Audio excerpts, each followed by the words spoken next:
Hello and welcome to Action on Climate, an event sponsored by Earth Matters at NYU and No Tomorrow. We are so excited to be welcoming Governor Andrew Cuomo,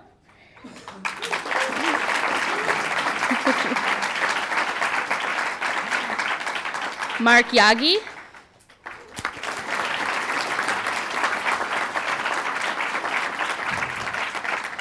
and a number of student leaders who will be discussing tangible means of combating climate change on a variety of scales.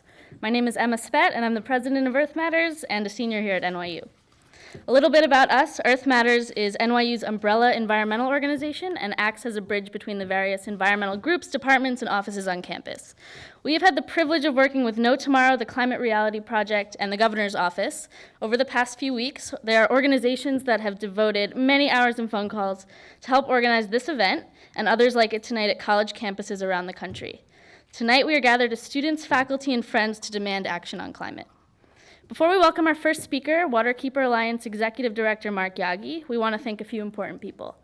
First, to the dedicated individuals who have worked tirelessly to plan this event, Tessa, Katie, Jake, Diane, and Davis, you are amazing, and this would not have happened without you.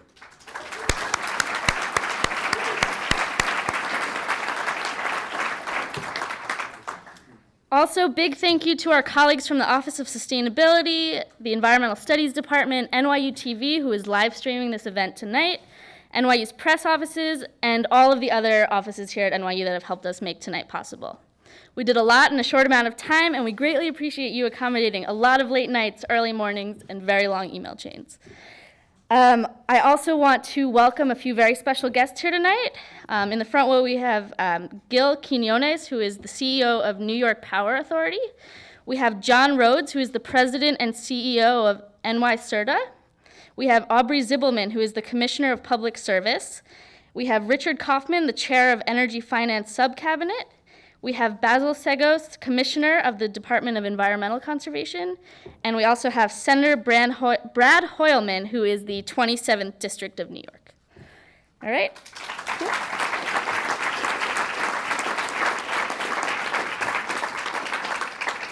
We also want to extend a very special thank you to New York's Governor Andrew Cuomo, who has graciously joined us tonight.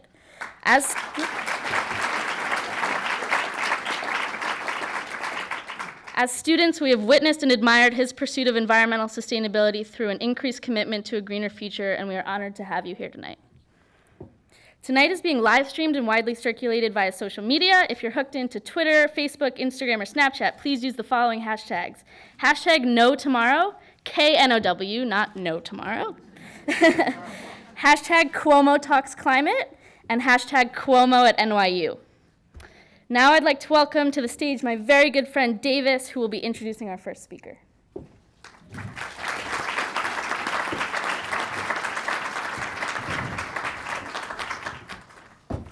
Thanks so much, Emma, for that wonderful introduction. It's my pleasure to introduce Mark Yagi, the Executive Director of the Waterkeeper Alliance. So for the past 15 years working with the Waterkeeper movement, Mark Yagi has been instrumental in expanding Waterkeeper Alliance's reach, helping to start new Waterkeeper organizations around the globe. Appointed Waterkeeper Alliance's Executive Director in March 2011, Mark leads the fastest growing grassroots environmental movement in the world with a deep passion for clean water. Mark provides organizational leadership, develops new partnerships and growth opportunities, builds cohesion between the organization's wide range of programs, and promotes the Waterkeeper model of advocacy around the world.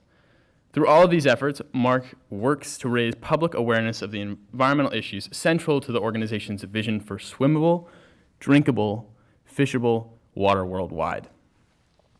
Before joining Waterkeeper Alliance, Mark was Senior Attorney and Watershed Program Director for Waterkeeper, Inc., where he worked to protect the 2,000-mile watershed that serves as New York City's drinking water supply. At Riverkeeper, Mark advised environmental advocates and citizens throughout the watershed on campaign strategies to protect sensitive watersheds and strengthen government protection policies. Before joining Waterkeeper, Mark served as staff attorney with the Environmental Law Institute in Washington, D.C. He's authored several articles on the U.S. Supreme Court, clean water, marine mammal protection, road salt, impervious surfaces, sprawl, and clean air. So give him a round as we welcome him here tonight.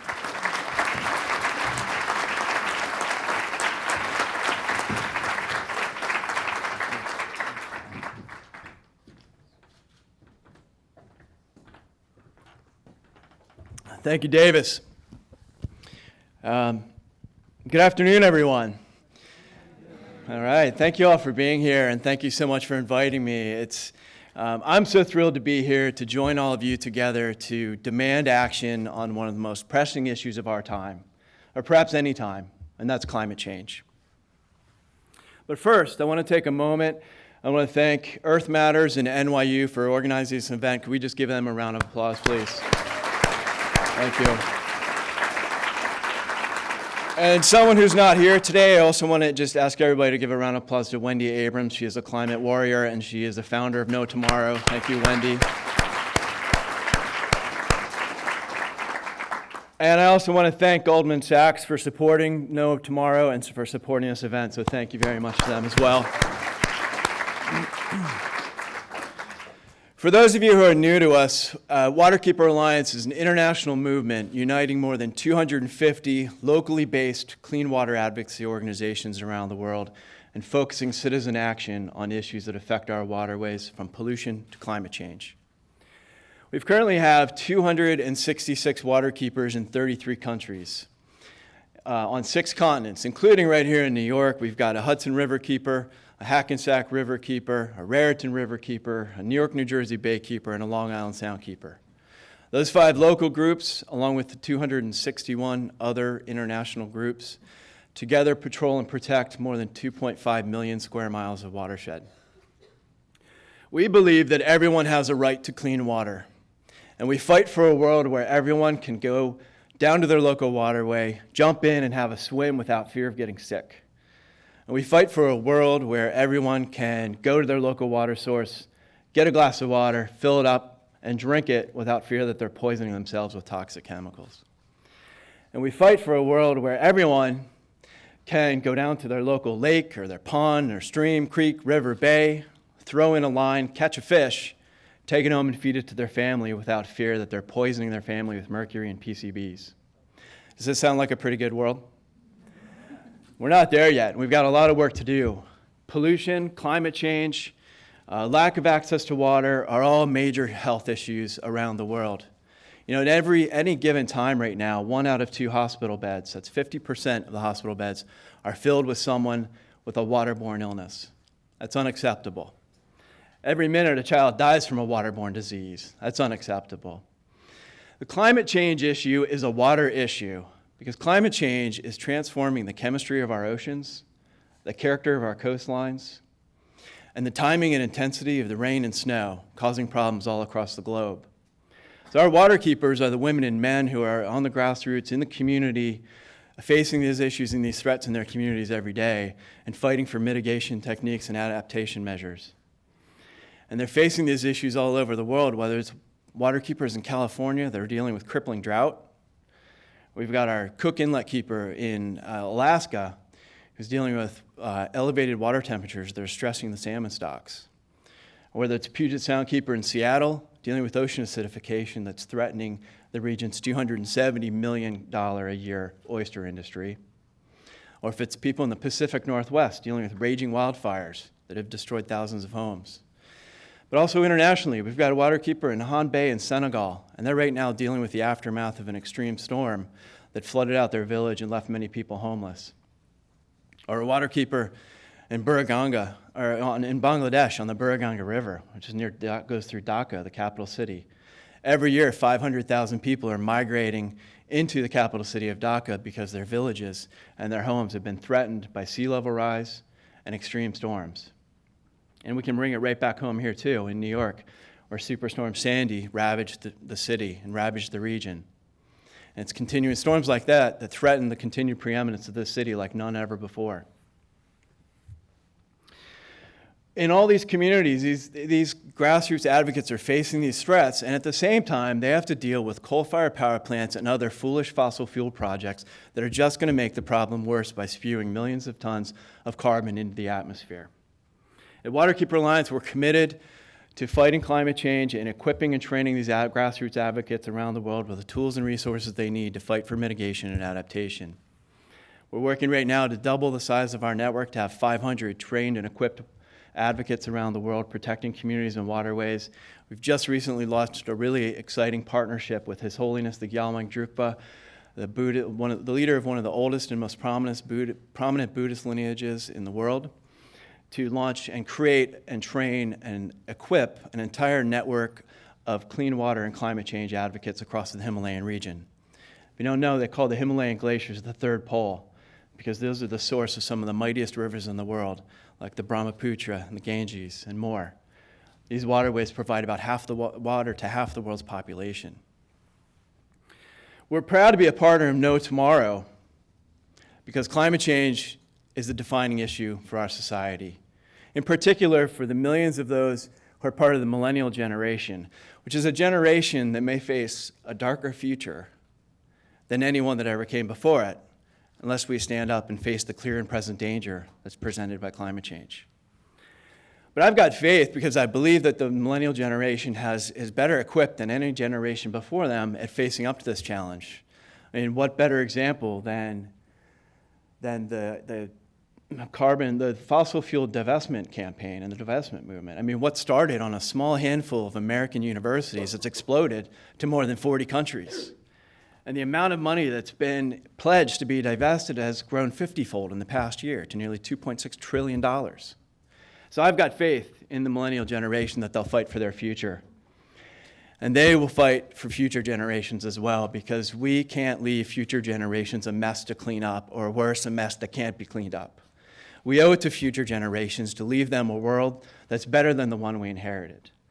And doing that means that we need to leave them the infrastructure like clean air, clean water, and plentiful forests that support healthy life and will reward hard work and ingenuity. But we need to act now, and we need your voice to demand action now. It's not going to be enough for our world leaders to show up in Paris in December and make commitments for 20 years from now or 30 years from now when they won't even be in office at that time. They can't guarantee any of that. We need them to make action now. We need your voices to join in and demand that elected officials say no to polluters and yes to people. But time is running out, so we need to act now. You know, about a generation ago, the then governor of the state of New York eloquently described the challenges facing the 21st century.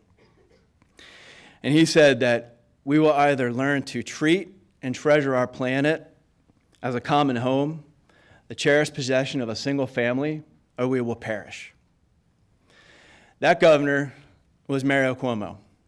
And his words so eloquently and resoundingly, or his words so resoundingly echoed most recently by Pope Francis, grow more urgent by the moment. So we're welcome here today with the steward of that legacy, both in a political sense and in a personal sense. That's Governor Andrew Cuomo. Governor Cuomo, in his years in Albany, has gained a reputation of standing up to lobbyists and influence peddlers and being willing to put the common good above special interests. And nowhere is this more evident than in his steadfast defense of our environment and natural resources. Over the years, Governor Cuomo has made New York State a leader in climate change and in environmental protection. Governor Cuomo has led New York State and adjoining companies and adjoining states to ratchet down carbon emissions through the Regional Greenhouse Gas Initiative. He's created community renewable resource programs where people can invest in large-scale community renewable resource projects and get credits on their utility bill for power provided. He's created a competition, a $20 million competition with the 5 largest cities outside of New York City to spur energy efficiency programs. And he's invested millions of dollars in renewable energy projects. And many of you out in the audience probably already know that while elected officials from all over the country were bending to the will of the power industry and the energy industry, Governor Cuomo banned fracking in New York State last year.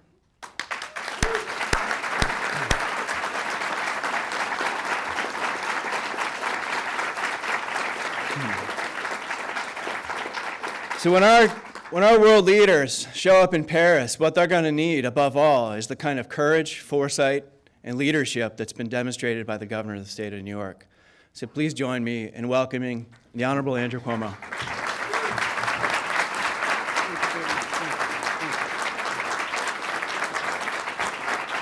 Thank you. Thank you very much.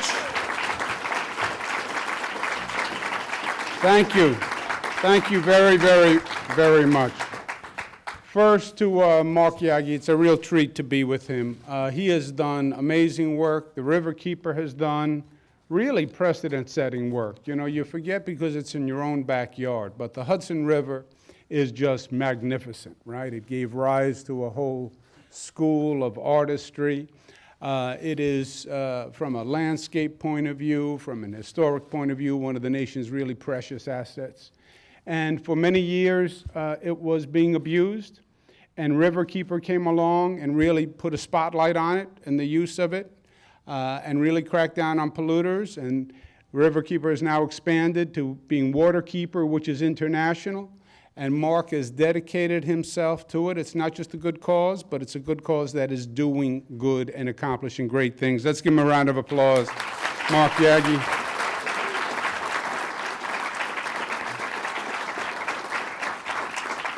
To Emma Spett, President of Earth Matters. Madam President, thank you very much for having me here today.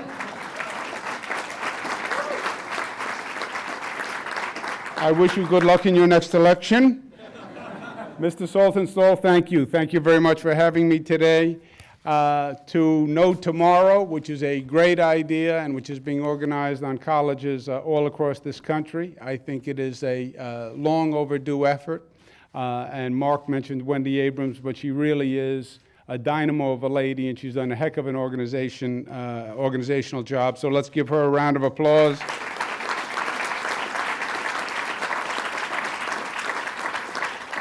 And Emma introduced them, but when I got here, to my surprise, was the entire brain trust of the environment and energy sectors of the state of New York.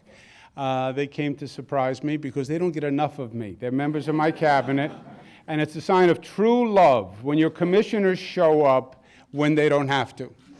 And it's a special occasion that they're here because Basil Sagos, who was actually at Riverkeeper for a while, worked with Mark, then was Deputy Secretary for the Environment, today was nominated to be the next commissioner of DEC, which is the State Environmental Agency. So let's give him a round of applause.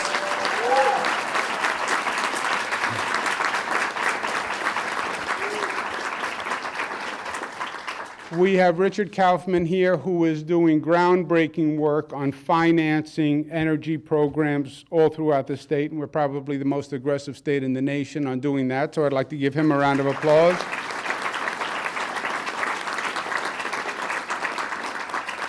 Gil Quinones, who runs the New York Power Authority. New York Power Authority actually runs plants themselves, as well as laying conduit and lines for the transmission of power.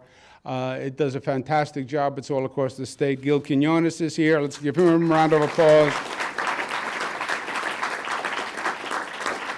John Rhodes from NYSERDA, which is doing a lot of energy efficiency programs and showing great creativity. It's a pleasure to be with him. Let's give him a round of applause.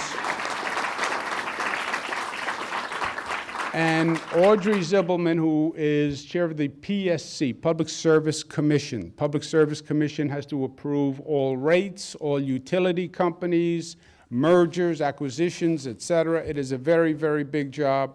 Whenever she increases the energy rates, I always disagree with her, and that's why I'm politically popular, and that's why she's the chair of the PSC. But let's give her a round of applause.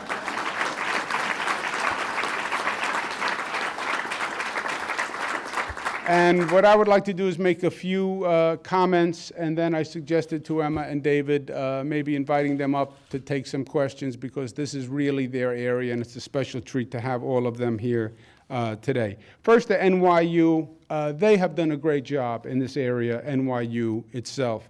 They've agreed to President Clinton's climate commitment to be emissions neutral by the year 2040. And NYU was one of the first universities to sign on, so let's give them a round of applause.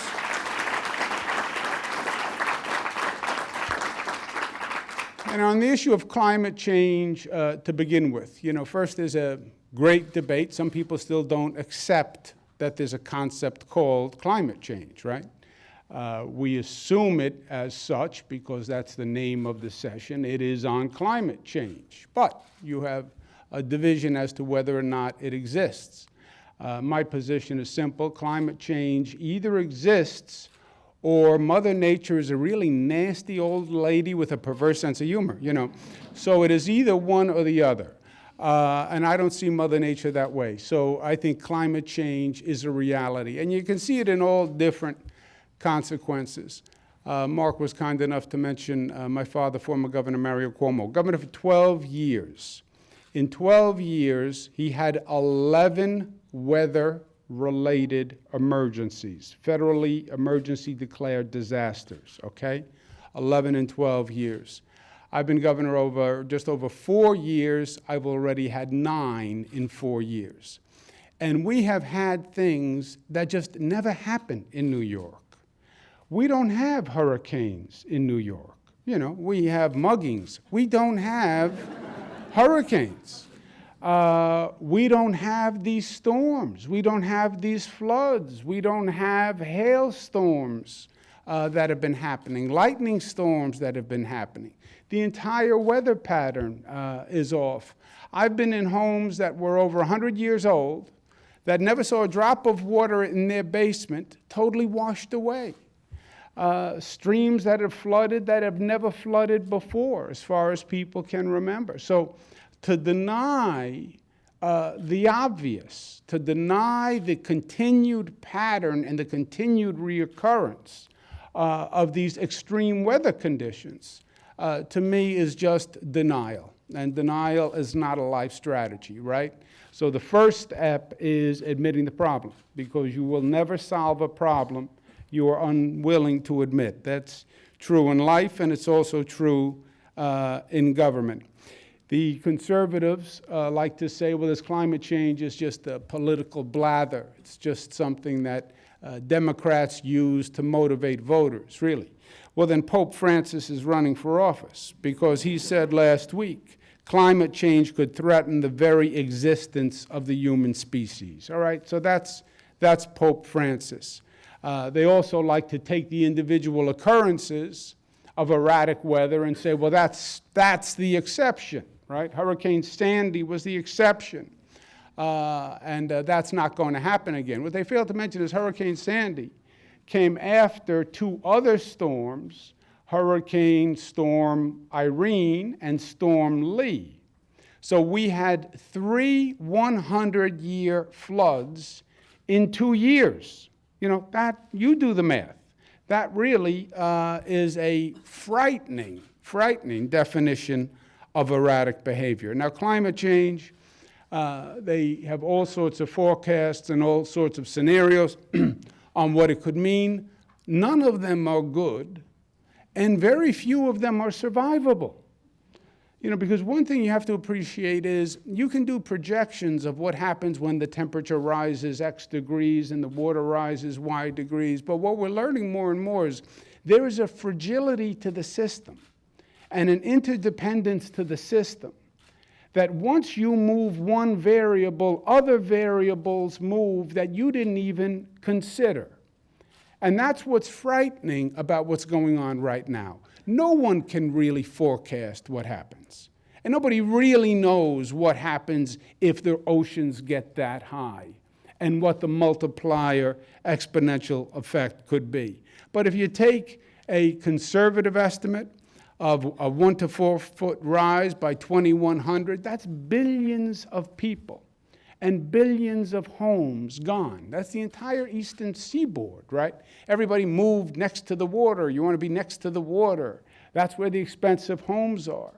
1 to 4 feet, more aggressive forecast, 6 feet, literally billions of homes, multiple billions of dollars of real estate just gone, just wiped off the face of the earth. A city like New York would be devastated.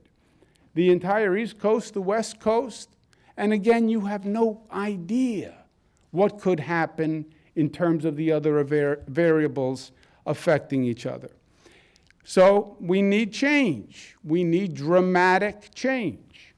Now, change is hard, right? In concept, change is easy. Concept, everybody's for change. I'm for change, you're for change.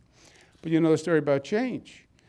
Married couple are at the kitchen table, having their coffee, and one person looks across the table at the other and says, you know, we need change. Yeah, they mean you need to change, you know. We like life just the way it is. We like control, right? We like predictability. The other person can change, but we want predictability. When you talk about this type of change that you would need to go through to address climate change, you're talking about fundamental, transformative change, and you're talking about change to some of the most powerful interests in the nation. As governor, I can tell you most of the issues come down to one of two things: love or money. This one does not come down to love. You're talking about oil companies. You're talking about coal companies. You're talking about big utility companies.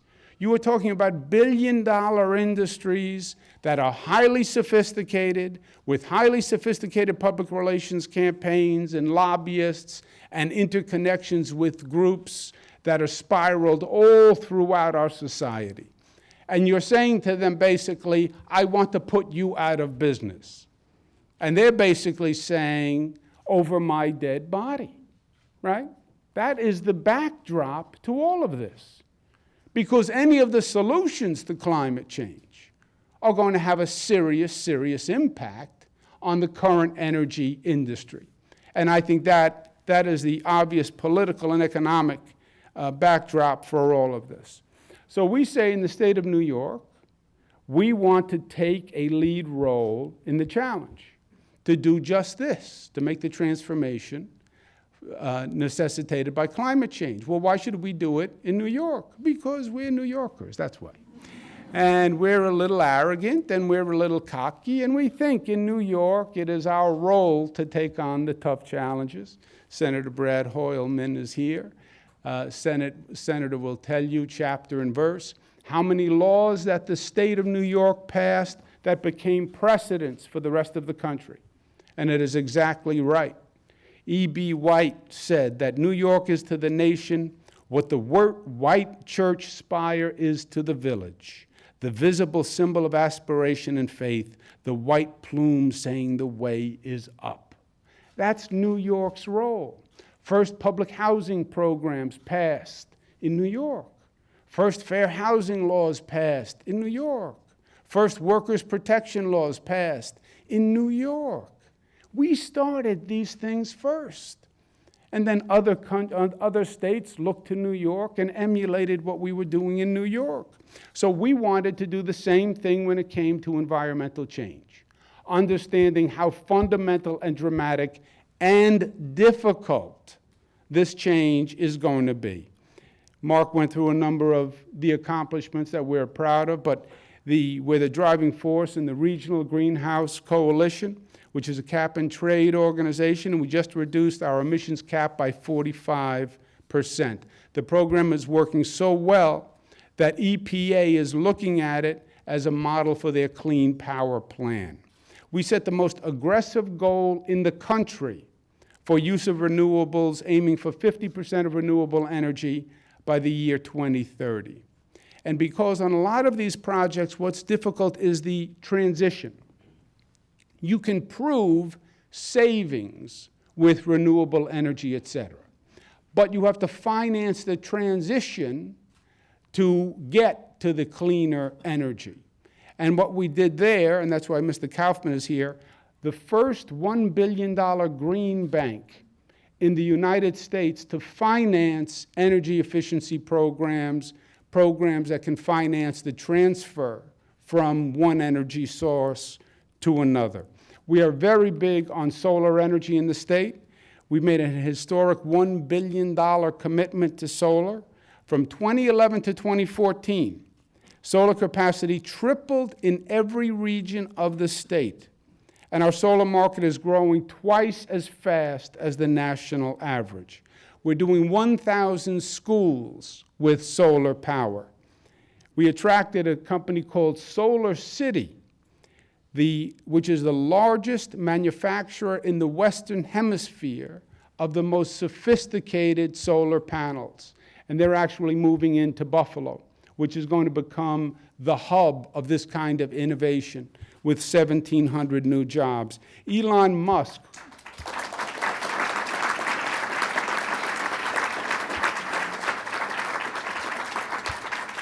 That man is from Buffalo. Elon Musk, who is the CEO of Solar City, announced today at an investors meeting that the world's most advanced solar panels are going to be built in Buffalo starting this spring. So that really is exciting.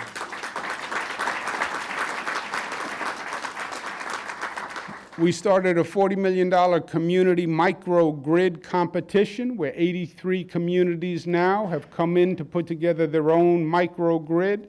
The reason why you had power here at NYU after Sandy is because you had a microgrid system, and that is going to be a big part of the future.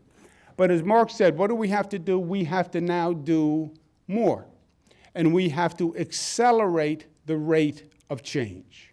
And that's going to require several obstacles to overcome. First, don't forget the political backdrop to this. Don't forget the oil and the coal and the utility companies that are going to fight change every step of the way. We are going to need to finance the transition. We're doing it with the Green Bank here, but you're going to need federal help. You're going to need private sector help in financing the transfer to the alternative forms of energy. And I think we need models of success. People have to see what is possible. You know, I've been rereading the FDR biography.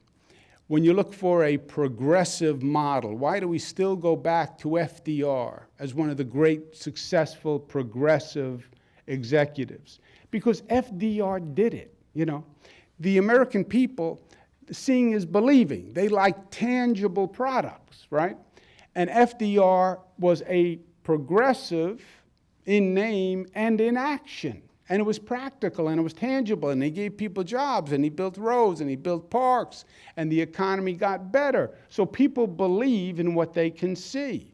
Now with Tesla and electric cars, if you had talked about electric cars 3 years ago, they would have thought that you were in some impaired state by one substance or another.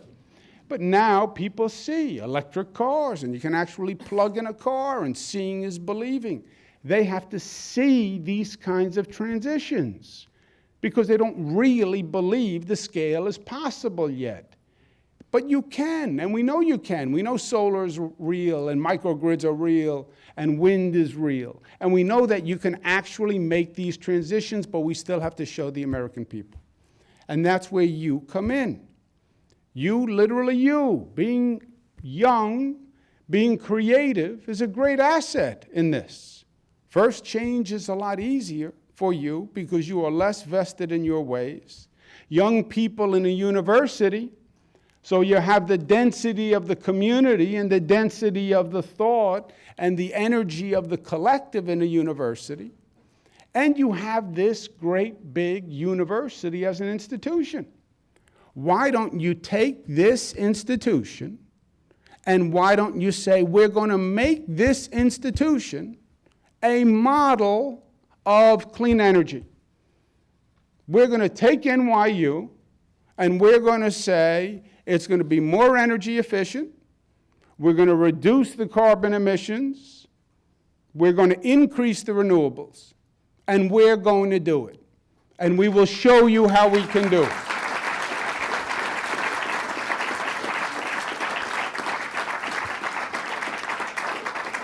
Why not? Why not? We tend to think change is going to come from somewhere else. Somebody else is in charge of change. Some organization. Mark is in charge of change. He's captain of change. Emma, she's going to do it. She's the president, and she's going to do it. You know who's going to make the change? It happens when the person in the mirror is committed to change. And we have this energy on these universities. Let's use the universities, use them as a model. Let's make it a competition just to make it interesting. And how about this? We'll have a competition among every college and university in the state of New York. And we will say whatever college or university does the best job on those three criterias, increased energy efficiency, reduced carbon, increased renewables, the best plans, three best plans, three winners, $1 million each from the state of New York, granted by gratis from the Green Bank of the state of New York.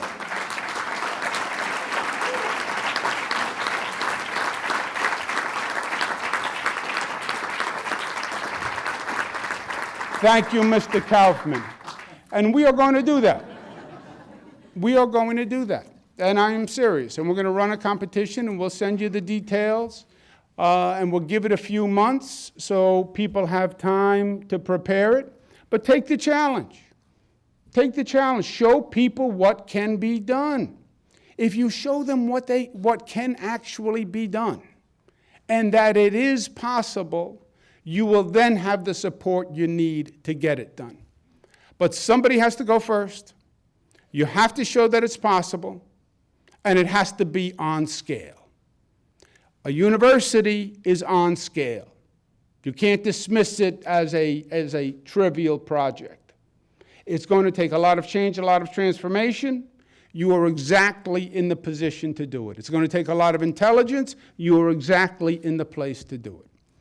And it does come down to the person in the mirror. It starts with you. It starts with you. And don't underestimate you. You look at the great movements and how they started. You look at the women's rights movement. Elizabeth Cady Stanton and 4 friends in Seneca Falls, the women's rights movement. NAACP, 5, 6 people meeting for weeks and then months and then bringing more and more people together. Gay rights movement at Stonewall, literally a couple of dozen people who felt put aside and felt discriminated against, who said enough is enough. Workers' rights movement after the Triangle Shirtwaist Factory fire, a dozen workers who said enough is enough, we have to make change. You can make change. You can make change, especially in the society with the communication and the internet and the social media. Just decide to do it. Just decide to do it. And show this world what can be. And people will follow. Thank you for having me.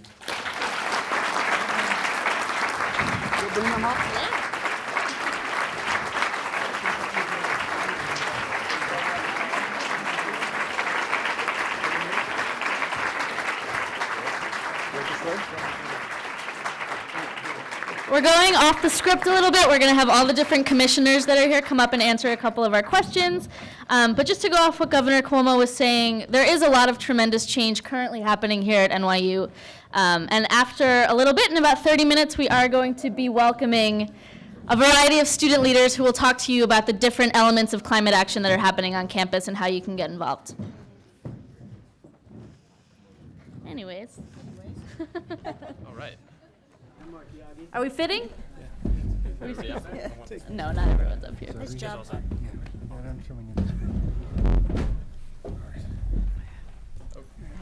Great. We have a lot of really cool people on the stage. Quickly, if you guys wouldn't mind introducing yourselves, telling us what offices you work for, telling us what those offices do, particularly in relation to climate change in New York City and New York State. So I'm John Rhodes. I'm the president of NYSERDA, with the state's clean energy agency, energy efficiency, and renewable energy. I'm Richard Kaufman. I'm chairman of Energy and Finance. When the governor hired me, he said that I would be the energy czar, although this morning he called me the energy guru. So I don't know if that's a promotion or a demotion. Hi, I'm Basil Segos. As of about 2 hours ago, I've been the commissioner of the Department of Environmental Conservation. Good to be here. Good job, Mark. Good afternoon. My name is Gil Quinones. I'm the president and CEO of New York Power Authority. We are the largest state-owned electric utility in the U.S. Hi, I'm Audrey Zibelman. I'm chair of the New York Public Service Commission. The commission, as Governor Cuomo says, we oversee utility rates, regulation, policies, and are responsible for making sure that we are in a great position to get it all done.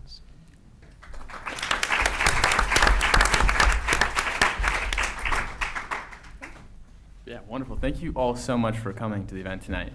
To start off, we're allowed to ask 3 questions, I believe. And one of those questions we'd like to ask is if you could briefly touch on the reforming the energy vision and what those policies look like and how that will build the future of renewable energy here in New York. Okay, if I could take that one. Yeah. Thanks. So Governor talked about action. You've talked about action, and that's what we're all about. The governor doesn't like ING words like thinking or studying. He likes ED words like we've committed, developed, constructed, and so that's what we're doing with reforming the energy vision. That is an integrated state energy plan designed to build a more affordable, more resilient electric system that is going to be cleaner, smarter, and create more economic opportunity. This is absolutely not a case where there's a conflict between economic growth and innovation and the environment. To the contrary, we have a system which is capital and energy inefficient, and the policies that we put in place are everything from changing utility incentives to the solar program, to K through solar, to a range of things that are going to give all of us, all of you, more control and value over the electricity system, because it really is now about empowering individuals and communities. Great, thank you very much. Anyone else? We're good? Okay, great. This is a question that's posed to all of you. Any of you can answer it, but we'd love to know what specifically your offices are doing to move past fossil fuels, and we'd like to direct that question specifically in regards to coal. So, well, first of all, New York, as a result of actions taken several years ago, is only 4% of our energy mix today is coal. We are a member of RGGI, as we talked about, which means that in our price for electricity, we reflect the value of environmental attributes. And thirdly, which is really the REV initiative. And what we're really talking about in terms of REV, as Richard said, is how do we integrate in energy efficiency and renewable energy so they're no longer just sort of ancillary to how we run and operate and plan our grid, but are integral to it. So we're going to come back and keep saying, really the future of this is of us removing coal from the New York mix is the choices you get to make on terms of what you use for your choice of supply. And what we're doing in New York is to make sure you have that choice. And I guess last question, we'd like to pose a theoretical, what does the future look like in terms of renewable energy, environmental justice, if we can throw that term in there as well, and how our society will mobilize with finance, community, and energy. All right, well, if it's okay, maybe I'll try this one too. So what the future looks like is, I think everybody has seen pictures of the electric system of the future, which looks a little bit like the IT system, where it has some what are called central station production with a transmission, and then it has a bunch of distributed solutions. And that's what the IT system is, right? We have the mainframe, which is where the cloud is, and then we have PCs and personal devices, which gives us a lot of flexibility. That's what the electricity system of tomorrow is going to look like. And it's a system which provides, because it's an integrated network system, it will be much more efficient, it will be much more resilient, it will be much cleaner, and it will give us more value. And this is not a question of technology, because the technology exists today and will get better. This is a question of changing the rules and changing incentives and changing policy to enable markets to build it. Because right now, the solutions are here, the technology's here, there are innovators everywhere that want to bring this about, but there are barriers which are preventing it happening, and we are removing all those barriers. And what it means is, like in every other business, every other industry where the customer is at the center, the power sector is still, we're at the end of the line. And we want to turn it around so that the future is that we are at the center, not the other way around. And if I could just add to that, the governor mentioned that we are helping schools, K-12 schools here across New York State, install solar panels and really do deep energy efficiency work. The New York Power Authority is working with the State Education Department to do that. We have 698 school districts in New York who are very, very enthusiastic in not only putting solar panels, but also integrating that technology and energy efficiency in the curriculum of science and math in K-12 schools. So my answer is that our future leaders, the kids that are in our K-12 schools, will shape and will determine, will reimagine our grid. And from Governor Cuomo's perspective, under his leadership, what we need to do, as he said, is to lead by example. And that's one of the things that we are so excited to do here in New York.